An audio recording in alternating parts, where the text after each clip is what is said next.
Welcome to the Trauma Informed Lens podcast. Each week, Matt, Kurt, Jerry, and the occasional special guest explore how the trauma-informed paradigm challenges traditional beliefs and approaches concerning a wide variety of areas.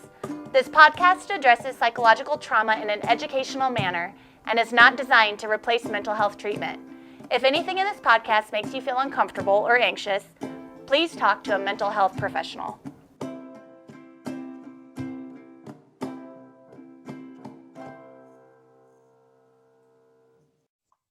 Welcome, friends, to episode 92 of the Trauma Informed Lens podcast.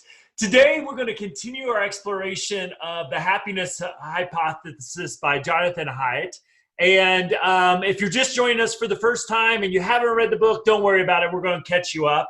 If you are interested, it's a pretty good book that's got us thinking about big issues and how tying in research of neurobiology and psychology into some of the big ideas in the history of religion and philosophy and ethics. So it's been a fun sort of, I don't know, Jerry, I can't really call it a light read for the summer, but a fun to discuss some of these big ideas. So today our title is What Doesn't Kill You Makes You Stronger. So one of my, it used to be, I guess, one of my favorite quotes from one of my favorite philosophers, Nietzsche. But we're going to talk about that, break it down in a little bit more detail as we go forward. So as always, we start our podcast out with our bright, shiny objects of the week. And I feel like I got like 4 or 5 of them this week, but I've got one that sort of relates to our topic, and that is I just finished Ken Burns' documentary on Vietnam, and I'd love if I were to like grant one person with immortality, he would be high up on my list because whether it was a Civil War documentary, he did one on jazz that I really liked, and the Vietnam one got such great reviews, but I needed to just be in the right place to watch it because I knew it was going to be a lot of trauma. And so I took a deep dive into it and just the level of adversity, what it did is, and Jerry, I know you were more aware during this period than I was. I wasn't born at the start of it. And when it ended, I was really young, but just, how such a trauma really impacted our country in so many ways. And I just came to appreciate the people that were in that situation, the people that really fought and some even lost their lives protesting against it. And if you haven't seen the documentary it's not a really happy documentary, but I think it shows a lot about the psychology of our country and the horrors of war. So I think it's a must watch, though. Just make sure you're in a good place to see it. So that was my bright, shiny object of the week. Jerry, just what are you thinking about this week? Speaking of trauma, my wife and I sat down and watched The Haidt You Give last night.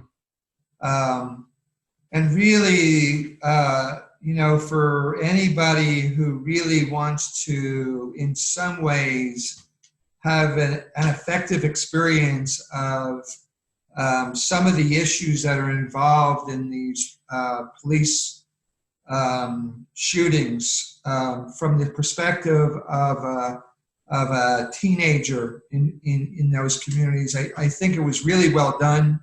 It presented multiple sides of the issues. It really talked about the young lady's struggle with her mother keeping her safe and putting her into a school that wasn't in her community, but how it created an identity crisis for her to kind of look at that. I mean, there's just so many really good issues for you could just watch it for a class and have some incredible discussions. So I wanted to, one is just thank the directors and producers for putting that on, but also recommend people sit down and view it and watch it, and what a complex issue that is in our country today. Absolutely. Absolutely. So there's two good suggestions if you need to put something on your quell for the weekend. This, Jerry, it's one of those quotes, and I'll give you a little history on this, is when I went off to college, I didn't go off to the most kind of progressive, fun, I guess, stimulating environment for college. I went after a basketball scholarship because that seemed like a good idea at the time. So I ended up in South Central Kentucky, which nothing wrong with South Central Kentucky, but there really wasn't anything to do, to be honest with you. Everybody seemed to leave the college over the weekend, which I could never understand why. Everybody wanted to go home so bad. But I was sort of left on this island, didn't know very many people, and since I was a nerd, I just kind of got lost in the library. And one of my coping mechanisms through my freshman, sophomore year at least was existentialism. So I fell in love with Kierkegaard, Nietzsche, Jean-Paul, I always pronounce his French name wrong, Sartre, something like that. Yes, he was one of my favorites with it. And so Nietzsche's quote, "What doesn't kill you make you stronger," is something that resonates with me from that time of my life. And you hear it all the time. And in this chapter that we read, I find this, even though it's the chapter I probably like least in this entire book, I think what I like about it and what I want to talk to you about, Jerry, is I believe that there's this conception, which isn't totally false, that adversity is good for you. I kind of do it like I was listening to somebody that was running a winery, and the climate of where grapes go really well are very kind of diverse climates. The grapes have to survive kind of colder weather and then warmer weather, and it's that adversity that makes them good for wine. Not necessarily to eat, but that makes that good wine. And I think there's this concept that yes, adversity is good for you. And you know, so I struggle with this chapter probably more than any other here, is that he's trying to say, well, maybe if you have trauma in your late teens, that's the best time to have a little trauma. And knowing everything we know about trauma, it's really hard to kind of hear as, okay, when and what kind of adversity is good for you. So, you know, I don't think he makes a great distinction between adversity and trauma in this chapter. And I just kind of, my gut to it is, oh, this is kind of where I run it, is like a lot of time is, well, you know, you can't spoil the kid. They've got to go through hard times. I went through trauma and made me stronger. Why is it doesn't make them stronger? And I just kind of, from that general sense of his struggle with is adversity good for you or not? Just kind of some of your just general impressions of his attitude and how he approached this chapter. So the first thing is, I want to remind you that you're the guy that takes hot and cold showers to see if adversity really does help you come to. So I integrated, Jerry. I integrated, and I'm still taking those damn contrast showers. This is my first comment, is you're trying to experientially see if this does help. Yes. So I have a couple of thoughts about this, right? This is one of the areas that I think the whole field is struggling, that adversity is not trauma. Yeah. And there's a very big difference between about stress that one experiences that is moderate, that one feels a sense of control over, that one feels challenged, that actually ends up creating resiliency and helps you grow. Mm-hmm. As opposed to trauma, in which there's a sense of feeling powerless and out of control, that the stress is severe, it's prolonged, it doesn't feel like there's a beginning, and he doesn't know when it's going to end, has a very different impact and leads to vulnerability. And I think that in this discussion, he seems to kind of meld those two. And I wonder about if somebody was reading this and really traumatized, whether they would be feeling somehow that they're somehow inferior because they can't just sit down for 3 days and write about it, and I feel better and I'm looking at them. So that's the first piece. So I think that stress is not by nature bad. If it was, the human race would have never survived. We lived in harsh, kind of dangerous, threatening environments as our brains developed and our species evolved. Yeah, you can almost say, I think nature developed really strong. Yeah. However, that when you feel that you have had experience of feeling connected, which going back to his last chapter that he somewhat devalued a little bit because he was a little more concerned with the genetics. Yeah. But people who feel connected, as a species, we formed clans, we formed tribes, we formed ways in which our bodies could be co-regulated, and that being separated and isolated from the group was a trauma in itself and led to that. And so when we're kind of thinking about this issue, does trauma lead to positives? I'd have to challenge it. Yes, people can get through trauma. Yes, people can, in some ways, appreciate things in different ways. But the literature, the ACEs studies and the literature saying it takes a toll on them. And that being in some ways stressed is not the same as trauma. Mm-hmm. And so I think when we're having this discussion, does adversity, does pushing us outside our comfort zone, does having normal kind of developmental challenges like loss, failing in school,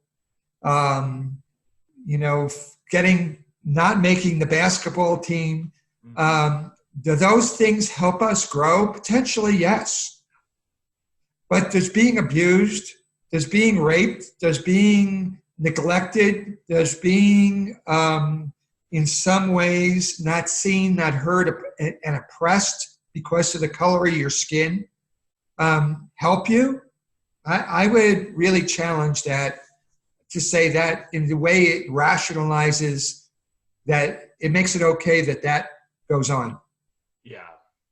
Yeah, and as I like to say, as I learned, what doesn't kill you sometimes kills you. When we talk about especially trauma. And I think, there's something about, I just love to get your thoughts on this, but there really seems, because this isn't the first author that I've seen good here. I think it was Matthew Gladwell, though I want to be careful with that because, I think he did a study about how some of the early founding fathers that became presidents he saw a similarity that they all lost their father early on in life in their formation. I think that was that Outliers? Yeah, I think it was. Right, and I kind of got the same sense. Another author that I really respect was trying to kind of make this same point is that, well, these and I think everybody he was saying there were men because it was people who became presidents, that they were greater men because they had gone through this adversity. And I just think, I don't feel like I'm fighting this a lot in the trainings that I do because I think so many people in my trainings have seen the devastation of psychological adversity and trauma on the people they serve. But there is this larger thing when you kind of leave our field. I see this a little bit more pushback in education-wise is, well, I went through this and I'm good. And I think we lose our empathy sometimes when we have this mentality as a culture of, what doesn't kill you make you stronger, pull yourself up by your bootstraps, that you're complaining and whining about this, just get up and walk it off, so to speak. And The research sort of, I think, like you said, shows a light against this, but I really also appreciate that there's something inherent, at least about our culture, because I don't think it's a human characteristic per se, about our culture in the United States, that if you can't pull yourselves up by whatever the hell a bootstrap is, that there's something wrong with you. So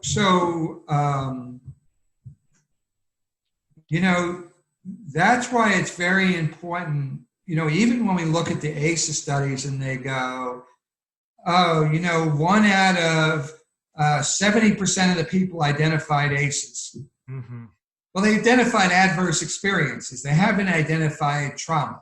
Yeah.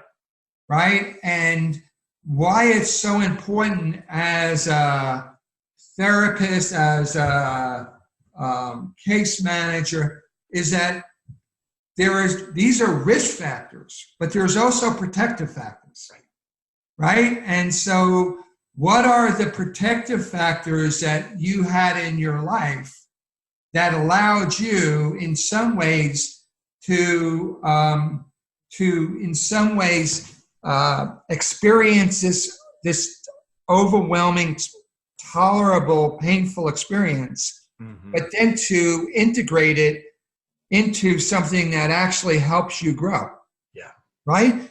There were protective factors, whether that be your intellectual capability, whether it be actually your good looks that mm-hmm. engages people, whether that be you had some talent like basketball, was it talent to be able to engage, or whether you had relational supports.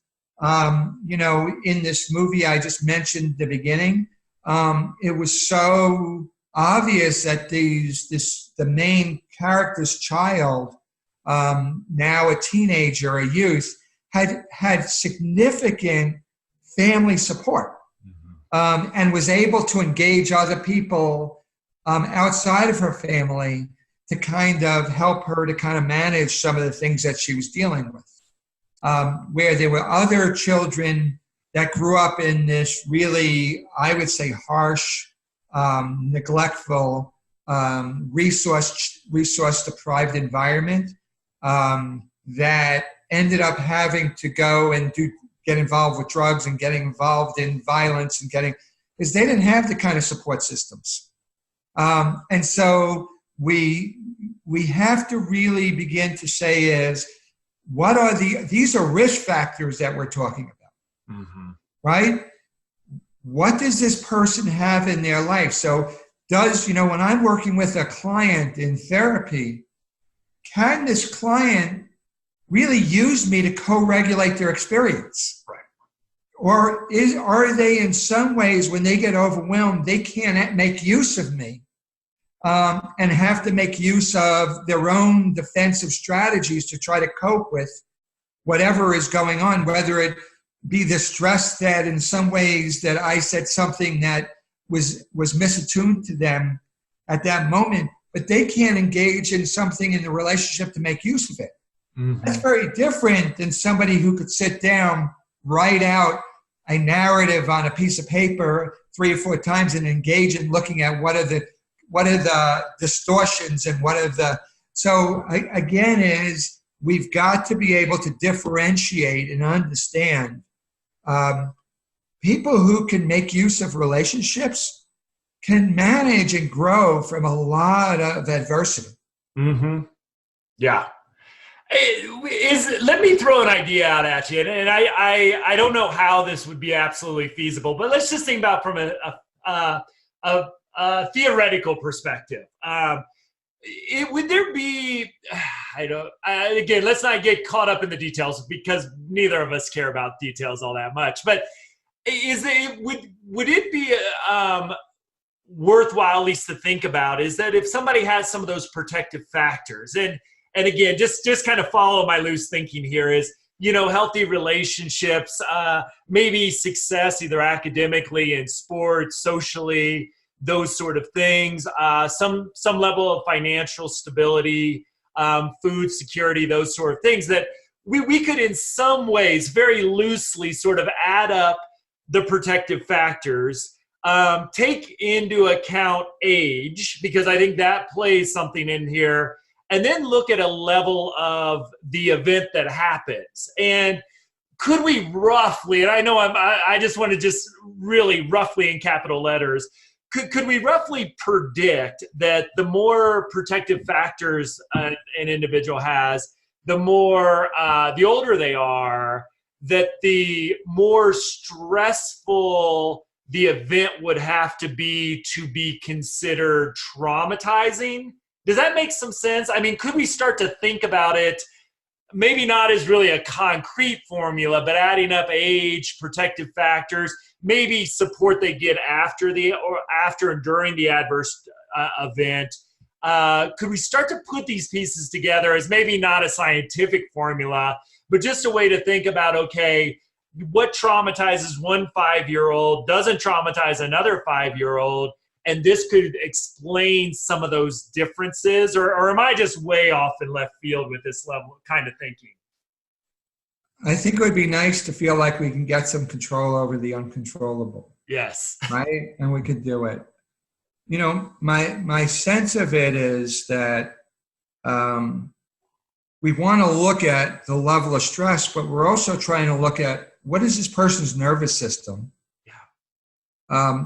What is their history in relationships of being able to feel in some ways that they have a positive association of being connected to people that helps relieve them. Mm-hmm. And then what is the meaning based on that history that they apply to this situation? Yeah. And that every person is different based on their learning history and their nervous systems, right? And so if I have a history of having sensitive, supportive, nurturing, responsive caregivers in my life, then my nervous system is in some ways going to require this for me is going to be a challenge, where for another child who didn't have that, that's going to be a potentially traumatizing experience, right? So I have to look at what was my in utero experience, mm-hmm. What was my constitutional, what did I come into the world constitutionally? Some kids have really robust nervous systems and some have sensitized nervous systems. Yeah. What is my attachment history? What are the stresses on my family and the resources available that either supported them in being available to me or in some ways became a challenge to my family to provide those? And then what are the experiences I've had prior? Because what we know is people who have been exposed to adverse, traumatizing experiences have a high rate of being exposed again later on, right? So there's a cumulative issue. So, as I heard Alexander McFarland talk, and he talked about, in a way, you still have brakes, but imagine you've been driving through life with your foot on the brake all the time, and now you get to a hill. Mm-hmm. Is that my brakes are going to work really well because I haven't had to use them all the time, where you've had to kind of use them, and all of a sudden now we have a really steep terrain and challenging situation. My brakes just don't work any longer. It wasn't that this hill was what happened. It was the accumulation of what went on prior to me getting to that hill. Good analogy. And so, again, this is really not a very easy thing to map out. Yeah. I think when we look at, say, like the ACE is 17,000 people, we can make some statistical statements about this large group. But when you get inside that large group, I need to understand, why did this individual not get affected by this experience? And why did this experience have such a damaging effect on this child? Well, and there's the complexity, I think, of the work we do. Not only is maybe we could get to my fictional assessment, but we would have to have almost omniscient data, like from moment of conception. And maybe, I mean, you look at intergenerational epigenetics, we're talking about potentially factors that go on before conception. So, then I think that without that omniscient knowledge, then what does the individual need to really help heal from that? And again, this is where in this chapter where he says, oh, maybe like you said, a 3-day writing exercise is going to fix the trauma. Well, it might help for some people. I think we would both agree it might make it worse for others. But I think that's in a lot of ways is the complexity is to really understand the individual and the challenge in front of us, to really understand a little bit of what were those protective factors, what strengths do they have in their life, and that even as a therapist, that it may take us a while to get all the data that we need to really help chart that path forward. So as well. This is a good time to kind of stop and say, the reality of it is that the human race has faced adversity throughout their evolutionary history. Mm-hmm. We're probably not going to create a time in which, and maybe it's not even good, in which we don't have challenges and we don't have adversity. However, what we know is that not providing quality resourcing and support to families with young children has devastating impacts on how they're going to respond to those later adversities. Yeah. And we see that when it comes to school, we see that when it comes to crime in our communities, we see it when it comes to physical health outcomes, is that providing intervention early in life to families and providing healthy communities to wrap around these families, the return on investment on those kind of interventions is significant. Yeah. And so we could talk about people who've gotten through and got better because of to do it. And I would bet along the way, they had some people in their lives that showed up to help them manage those adversities. Absolutely. That's why we do what we do. But oftentimes we're doing it when somebody's an adult living on the street, when somebody's a substance abuser, if you look at this opioid epidemic, why are so many people needing to seek external regulation? Yeah. Right? Is that our society doesn't value really creating healthy communities as an investment in the health of our culture. Yeah, absolutely.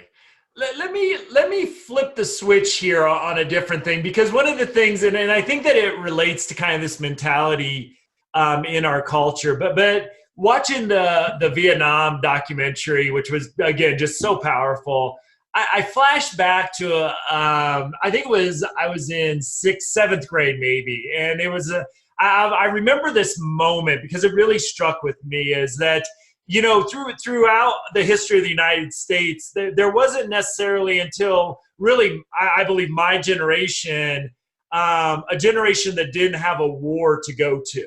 And I was sort of raised by a generation that just sort of expected that they weren't just educating and preparing us for the work environment and to go work in tech or go work and make our money and live our dreams and live our passions. They were also preparing us to fight the country's next Vietnam or Korea or World War II. And I just, watching this documentary, I flashed back to this moment in 7th grade where there was a kid acting like probably a butthole in some way, shape, or form. I remember the kid well.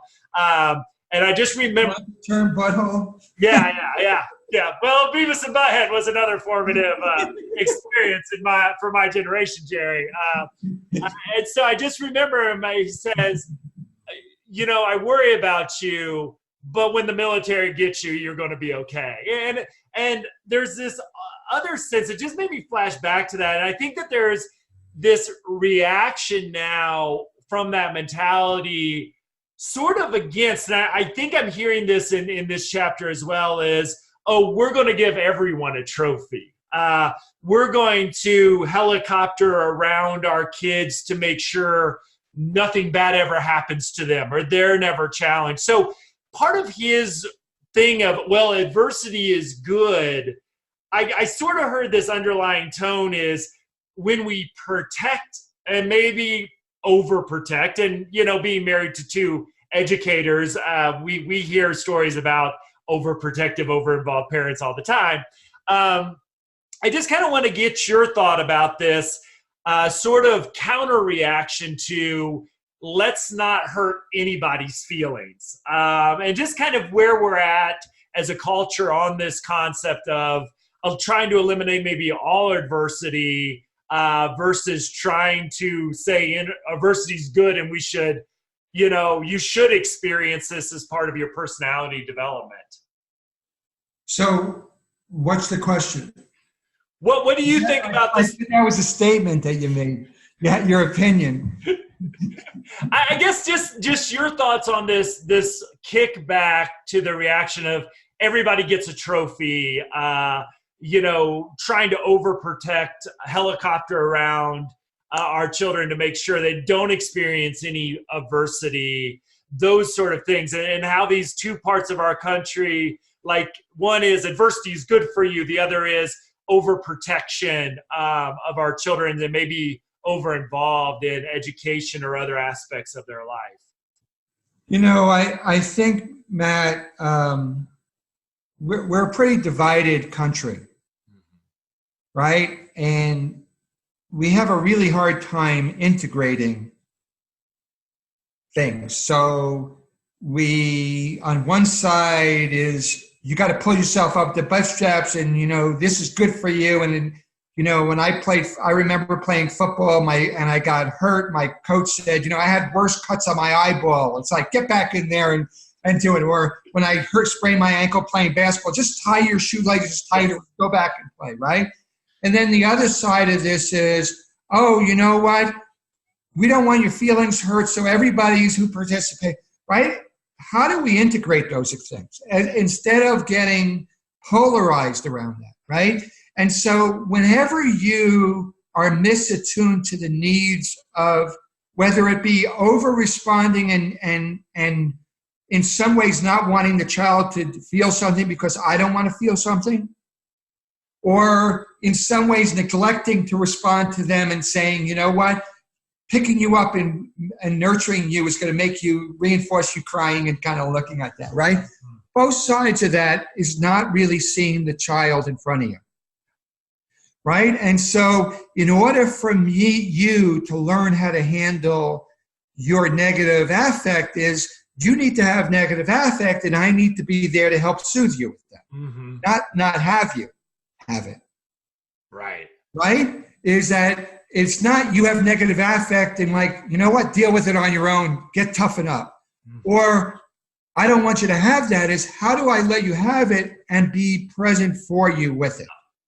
Absolutely. That is an integration. That is what we know is healthy development, right? Is that when I'm able to kind of be with my child or with my client or with my students with their struggle, instead of taking it away or backing away, that's when they feel, okay, that's when I learn. That's when I grow. That's when I feel in some ways this is a tolerable. That's when I learn how to use a relationship to regulate my nervous system to kind of manage those other things. So your answer really is either end of those is not responsive to the child's needs. It's responsive to the adult's needs, right? The adult is saying, when I was a kid, nobody showed up for me, so I can't tolerate your crying. Or when I was a kid, nobody showed up for me, so I'm going to immediately jump in and make sure you don't have to feel what I felt. Both sides of that isn't really being responsive to the needs of the child. Yeah, Absolutely. And I think back to, it's interesting. I had two very different parents. My dad being a basketball coach. I don't know if I ever played a good game in his head. He was always like, he always would find what I could have done a little bit better. And in some ways that pushed me. In other ways, it would have just been nice to say, hey, you scored 21 points and got 15 rebounds and you won the game. Great job. Like just once in my career, just a great job would have been nice. But the thing I think I was really lucky with is I had a mom who could say that and did then point out the good things. So even though I sort of had, I kind of grew up with both of those in very different bodies between my mother and father. But I look back at how when hardships sort of happened outside sports, because that was a whole different experience for me. My dad's stick-with-itness and my mom's, hey, I'm going to actually talk to you about it instead of just stick with it. I'm going to talk to you about it. I really look back and just see that I was incredibly fortunate to have both of those. And again, mine was so divided into two different human beings, but they gave me both sides of that piece where I was lucky to have this. And I think you're definitely right. I think too often now we get so polarized in our country because we like yelling at each other that families now become kind of the all or nothing. And there's a lot of in between to that too. But I think, a lot of times we get lost in our arguments. And I'm glad I grew up before a time of cable news. That's all I got to say about that piece. The other thing that he talks about, and we've kind of joked around a little bit about it, but I also think the research around it, maybe not how Haidt puts it out there necessarily in this chapter of journaling as a sort of cure for trauma, which I don't think either of us would agree to. But Pennebaker's work, I've read a book by him. I've really seen his work pop up in a couple different things. And it is one of the suggestions. I use some of his exercise in my trainings of ways to help people not necessarily process their trauma, but to really look at adversity, if we can distinguish those two, from a more intellectually regulated perspective. And I know one of my jokes is, as therapists, we were kind of created by God out of mud. And in our right hand was a journal that we handed to our clients and told them to write down their feelings. Even though I think we, again, both agree that, a journal is not going to let you necessarily be the only thing you need to overcome a traumatic event. Well, what is the role of things like Pennebaker's done and others around having a way to sort of express, cognitively think about, get your emotions out through these types of writing exercises? So, a good colleague of mine has a project that's called the Imagine Project. And she goes in and works with teachers to have students write about the challenges in their lives, right? So her name is Diane Maroney. She's here in Denver. You could find her project on the website. But what she does is she says, imagine my life, and talking about the negative experience of doing it. And then she has them imagine what it would be like in the future, them overcoming that. Mm-hmm. And really what I think happens is, in trauma, we can't integrate experiences, right? So when adversity becomes overwhelmed, we know that our parts of our brain that organize things into words and languages and narratives gets kind of down-regulated, and our stress response, our desire to act, gets more.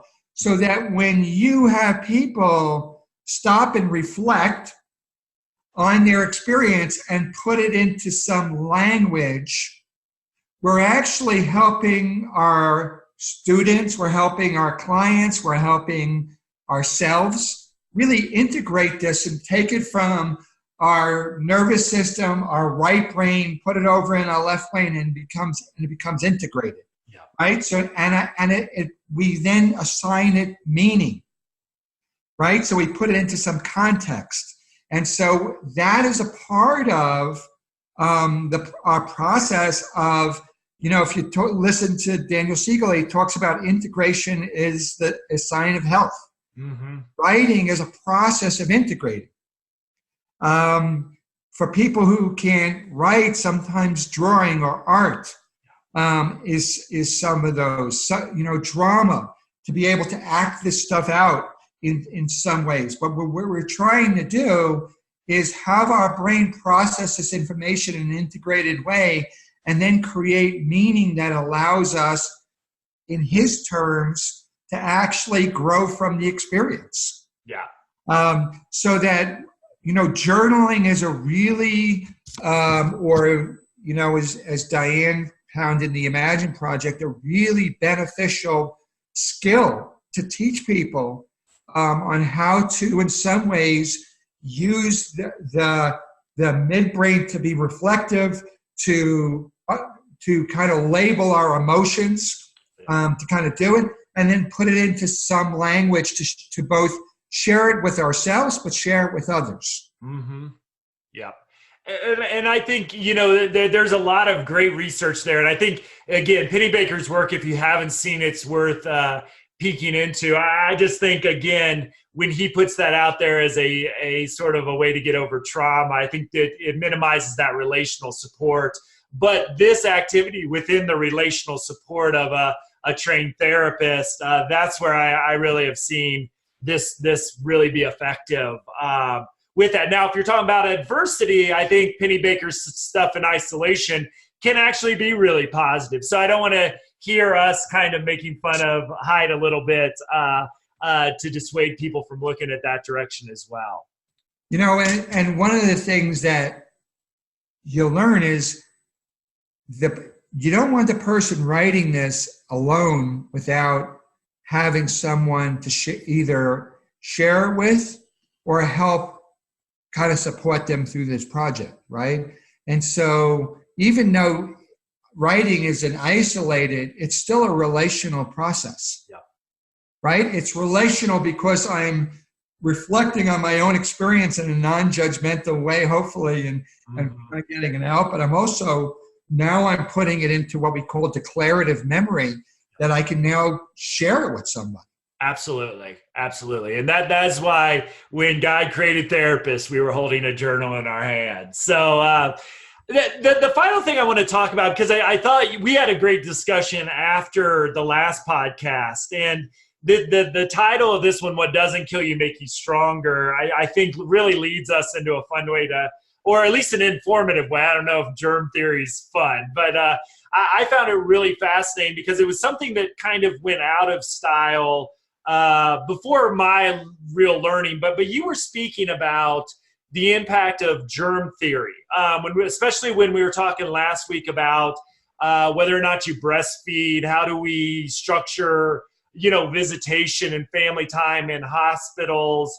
And I thought what you told me really gave me some insight of where we've come sort of as a society and even as psychology as well. And I just, when we think about what doesn't kill you makes you stronger and germ theory and the relational pieces, I just wanted to kind of end this episode of giving you a chance to kind of share some of your insights and how germ theory made us look at attachment, relationships, other things in a different light with that. And I thought that was fascinating, our discussion. I'd love to share it a little bit with our listeners. So I'd love for you to share some of your insights about germ theory and how it played into the development of attachment theory and relationships and those pieces.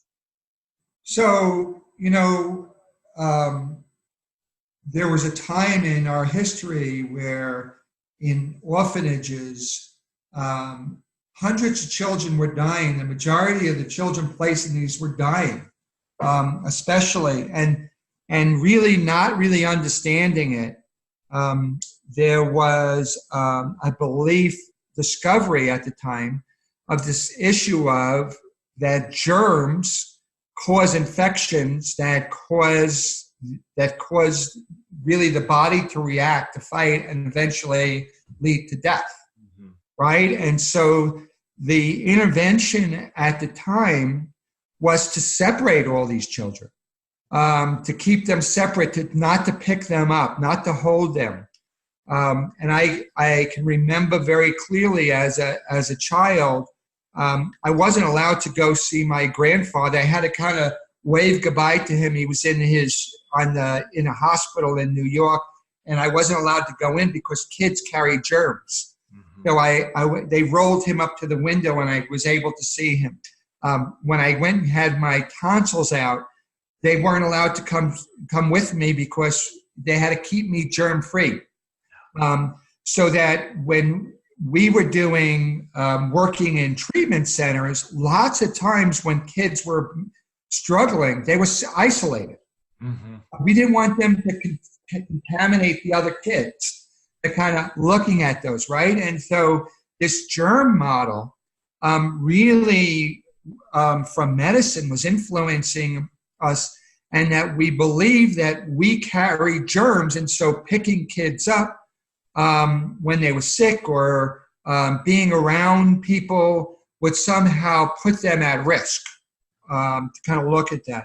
And what we began as we began to understand really Harlow's studies and Bowlby's studies to begin to look at the power of the relationship to activate the immune system really strengthened us to be picked up and held and nurtured, as opposed to putting us at risk. And so when we began to shift and understand the power of love and connection, to actually inoculate children, and our models of care began to change. Our models began to realize that picking children up and rocking them and holding them and soothing them actually began to, in some ways, regulate their nervous system, and their stress response system was connected to our immune system, which was connected to our autonomic nervous system, which is connected also to our reward systems, right? They're kind of looking at that. So social engagement, we as a species are actually healthiest and best protected when we're socially connected, as opposed to at risk of being involved. And so when you look at the shift from germ theory to, say, an attachment model to kind of look at it, it really drives very different kinds of interventions and ways of understanding how to respond to people in distress, right? Whether it be people in hospitals, whether it be children in treatment centers, whether it be people who are homeless, right? If you think about, we've got to isolate those people who are homeless and keep them away because they are diseased and it may catch something, as opposed to the more connected they are in our community, the healthier we are and the healthier they are. Very different kinds of models to begin to drive some of these kinds of thinking about it. So, science is a very funny thing. Science was saying at the time, germ theory, right? Science was saying attachment. Who knows? Science is now saying neuroscience is helping us. And so when we just read a book like this guy does and puts together research, there's things to share, but it's up to us as the reader to integrate that and really pull out the kinds of things, right? So, our DNA wires us to be born into a world ready and expecting to connect with somebody. Mm-hmm. However, we need somebody to show up to activate those systems. Absolutely. And I think that's a great theme, again, throughout our conversation today. So what do you think, Jerry? My friend Nietzsche said, what doesn't kill you makes you stronger. Is that worth keeping on a magnet, on my fridge? Should we put an asterisk behind it? What are your thoughts? So, I think Darwin said, the strong will survive. Mm-hmm. I think in my world, the more nurtured will survive. Yeah. So the more nurtured will handle adversity and grow from it. Those who are isolated, neglected, either because of things that are going on in their family, the color of their skin, their financial situation, where they live, those people are at high risk not to grow from their experience, but to be significantly injured. Yeah. So I think that what we have to do is really challenge ourselves. What are those things that are separating us, that are not only putting the person that we're separated from at risk, but putting us at risk? That's really, as leaders, how do we come together in ways that allows us to solve really complex problems, and really bring people closer as opposed to dividing us? I would think we're much better together, stronger together than we are divided. Awesome. A little harder to fit on a magnet on my fridge, Jerry, but I think that's a great way to end our podcast. These fridges you can't put magnets on anyway, man. So you can put it on with nail polish or something. Nail polish. There we go. I'm sure my wife would love that. So, Jerry, another great episode. As always, you can find our show notes, discussion questions at traumainformedlens.org. Jerry, great to see you today, and we'll see everybody next week for another episode. Thanks so much.